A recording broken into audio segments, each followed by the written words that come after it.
Hola, hola, ¿cómo estás? Te doy la bienvenida un día más a este canalcito de YouTube en el que hablamos sobre Finlandia y en concreto en esta serie de vídeos sobre historias de Helsinki. Ya sabes que te estoy compartiendo cosas muy curiosas del centro de la ciudad con un plus para ti, que es que veas en directo esos lugares con imágenes que te grabo de esos sitios, para que así puedas vivir estas historias como si estuvieras aquí, estés donde estés, o conozcas estos sitios cuando visites la ciudad.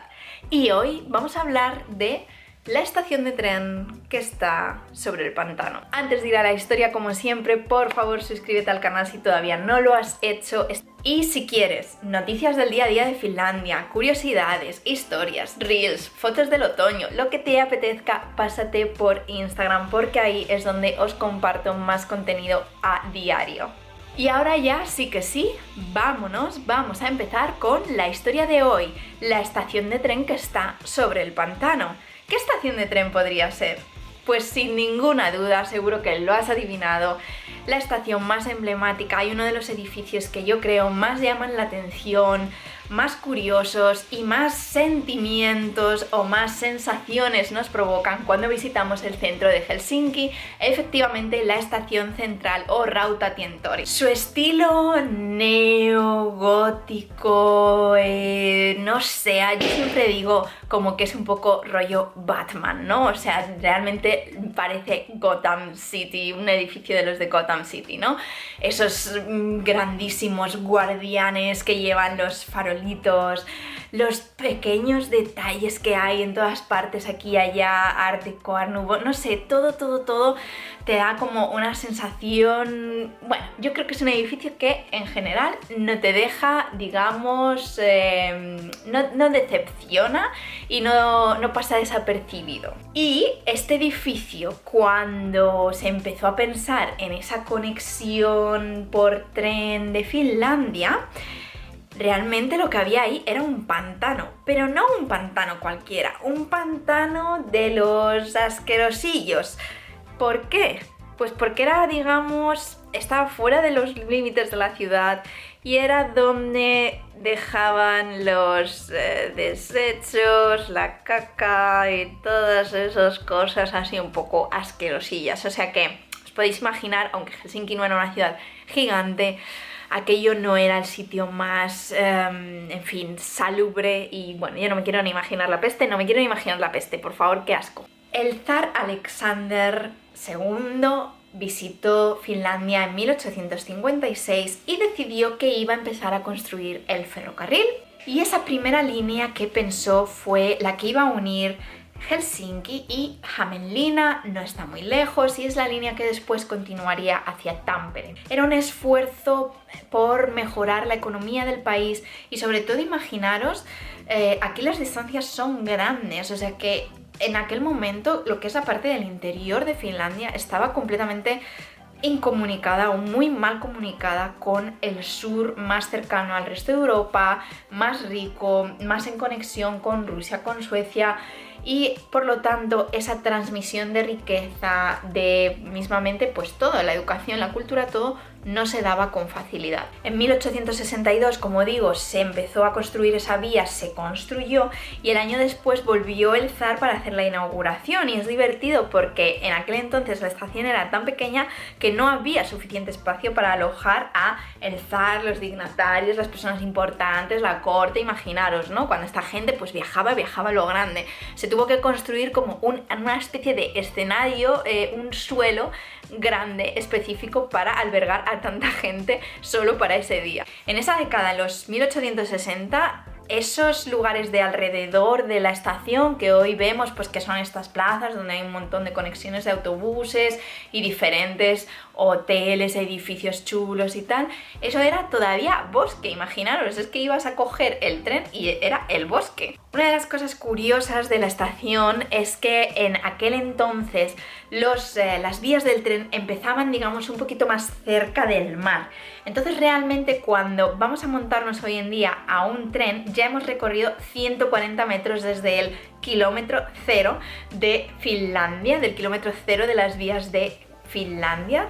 Entonces eso está un poquito separado porque en aquel entonces estaban más cerca de lo que hoy sería el mar. Aquella estación tenía solo 3 vías y estaba cubierta por un techo de madera, como podéis ver, muy diferente a lo que nos encontramos hoy en el interior. Hay unos 8 primeras vías, si no recuerdo yo mal, o 7, 8 primeras vías, y luego tenemos 4 vías más a un lado y 4 vías más al otro lado, y de hecho en esas vías de los laterales es de donde suelen salir y donde suelen llegar los trenes del aeropuerto, que quedas un poquito, digamos, como más alejadito de lo que es la entrada de la estación y de lo que es el centro, tienes que caminar un poquito.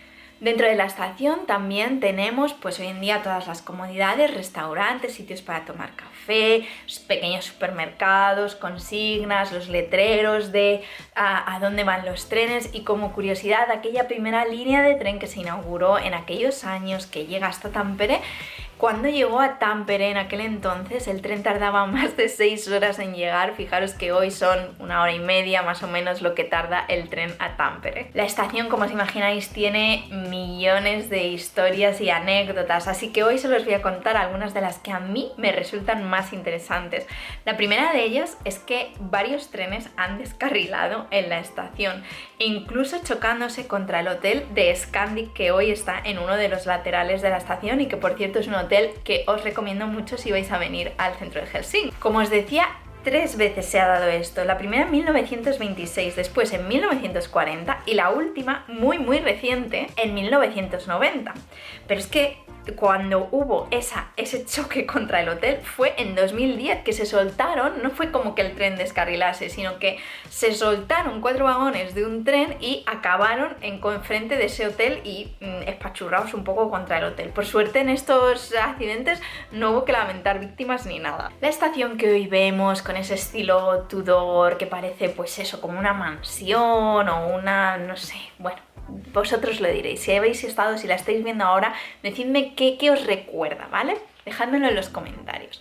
Es una reconstrucción de aquella estación antigua que se hizo a principios del siglo XX y de hecho estuvo durante mucho tiempo sin terminar porque empezó la Primera Guerra Mundial y aquello dejó de ser utilizado como estación de tren y empezó a ser utilizado para los más diversos usos, incluido un hospital militar de los rusos. En aquel entonces la torre que hoy vemos en la estación estaba por terminar.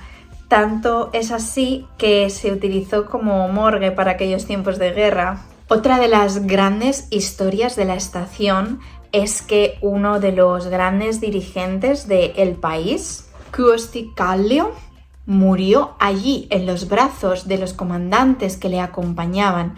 Acababa de resignar como presidente en el año 1940 y tuvo un ataque al corazón. Es muy curioso porque había dimitido por sus problemas de salud. La leyenda dice que Mannerheim estaba allí, y sí, estaba allí, pero no como dice la leyenda que le recogió en sus brazos y murió allí el otro pobre hombre, sino que estaba dentro de su séquito de acompañantes. Hoy en día, la estación central es uno de los sitios que yo creo más peligrosos de Helsinki. Siempre hay gente un poquito peligrosa por allí y es donde se producen normalmente atracos, robos y demás. Así que si vas a pasarte por ahí, recuerda siempre tener un buen ojo con tus cosas, con tus pertenencias, y tampoco os recomendaría mucho estar en las largas colas que a veces se forman en los sitios de comida rápida por allí, porque es donde suelen pues robarte la cartera y desaparecer y demás. Pero en general, como todo el resto del centro de Helsinki, es bastante seguro. Simplemente pues tiene ese halo, yo creo, de las estaciones de tren, que vayas donde vayas, pues son sitios de mucho paso, son sitios en los que normalmente vamos despistadas.